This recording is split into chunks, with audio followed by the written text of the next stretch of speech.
আমি এখন যেই ট্রেনটাতে আছি এই ট্রেনটার নাম হচ্ছে রিফিউনিফিকেশন এক্সপ্রেস ট্রেন। ট্রেনটা যখন আসে তখন নাম হয় ফ্যান্সিভ্যান এক্সপ্রেস, যখন যায় তখন নাম হয়ে যায় রিফিউনিফিকেশন এক্সপ্রেস।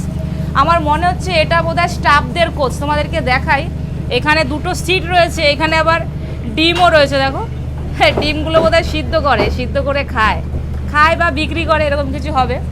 এইদিকেও সিট রয়েছে, এইদিকে কটা সিট, একটা দুটো, এই 3টে করে সিট, 1 2 3, এইদিকে 1 2 3। এটা মনে হচ্ছে স্টাফদের সিট। আর দেখো এটাকে উঠিয়ে দিয়েছে কীরকমভাবে। আর বাইরের ভিউটা তোমাদেরকে দেখায়, এই দেখো এখানে রেল লাইনের পাশে পাশে প্রচুর ভুট্টা গাছ। এই দেখো রেল লাইনের পাশে রাস্তা, এইসব এগুলো ভুট্টা গাছ।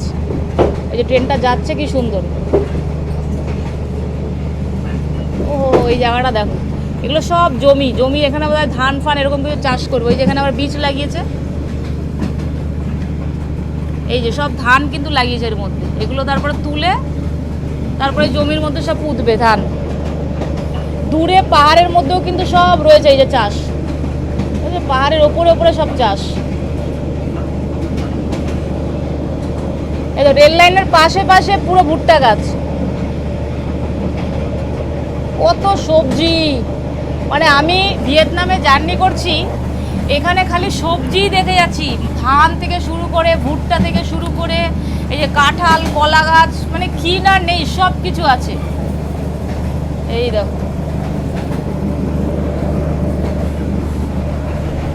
আর আমার কোচটা দেখিয়ে দিই, এরপরে হচ্ছে আমার কোচ। এই দেখো, বেশি খুব একটা স্পিডে যায় না ট্রেনটা।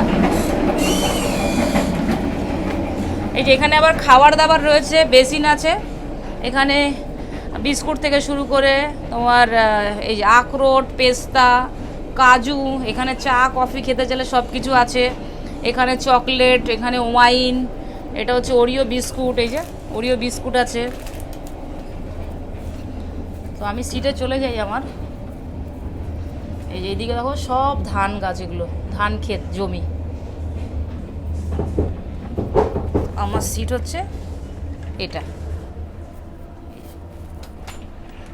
এই যে এই ব্যাস 5 নম্বর সিট, লোয়ার সিট আমার, ব্যাস লোয়ার আপার। ওইদিকে কিন্তু ওই স্টাফদের যেটা ছিল সেটা 3টে করে ছিল দেখলাম, এই দিকটা 2টো, তারপরে কোচটা তো দেখলাম 3টে, মানে পরের বাড়িতে 3টে করে ছিল। আর আমাদের এই যে কোচগুলো রয়েছে এগুলো সব তোমার কেবিন, এক একটা 4টে করে সিট।